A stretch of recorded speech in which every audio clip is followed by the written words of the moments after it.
Supreme court ने आज शिमा की जमानत मंसूखी के लिए नैब अपील वापस लेने की बुनियाद पर खारिज कर दी। सुप्रीम कोर्ट का नैब प्रोसिक्यूटर के बयान पर शदीद बरहमी का इजहार।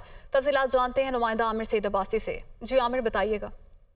देखिए, सुप्रीम कोर्ट ऑफ पाकिस्तान में आज अहद चीमा की खिलाफ जो नैब की अपील थी उस पर समाअत हुई और नैब ने आज 5 साल के बाद ये बयान दिया कि अहद चीमा के खिलाफ जब दोबारा इंक्वायरी की गई तो ये पता चला कि ये मुकदमा बनता ही नहीं था, जिस पर तमाम जो बेंच के अरकान थे, chief justice of Pakistan justice Athar Minallah और जस्टिस जमाल खान मंदोखेल ने शदीद बरहमी का इजहार किया और नैब के रवैये पर शदीद बरहमी का इजहार किया और सवालात उठाए। इस मौके पर यह कहा गया जस्टिस अतर मिनल्ला की तरफ से कि अहद चीमा 3 साल जेल में रहे और अब नैब कहता है कि केस ही नहीं बनता। अहद चीमा के जेल में गुजरे 3 साल का मदावा कौन करेगा।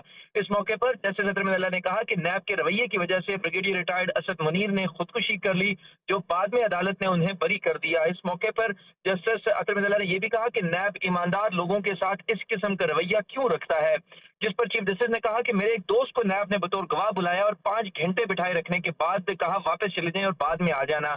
इस मौके पर जस्टिस अतर मिनल्ला ने कहा कि एहतसाब ब्यूरो सियासी इंजीनियरिंग के लिए मुशर्रफ ने बनाया था, जिसे नैब ने खुद साबित किया कि वो सियासी इंजीनियरिंग के लिए ही काम करता है।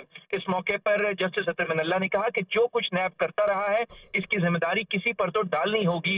इस मौके पर चीफ जस्टिस ने कहा कि क्यों ना हम इस केस में भारी जुर्माना आयद कर दें नैब पर, लेकिन चीफ जस्टिस ने कहा कि हमें अच्छा नहीं लगेगा कि रियासत को हुक्म दें कि वो जुर्माना अदा करे। ताहम जस्टिस जमाल खान मंदोखेल ने कहा कि नैब में ब्लू, येलो और डार्क रूम बनाए गए हैं जिनका मकसद सिर्फ सियासत है।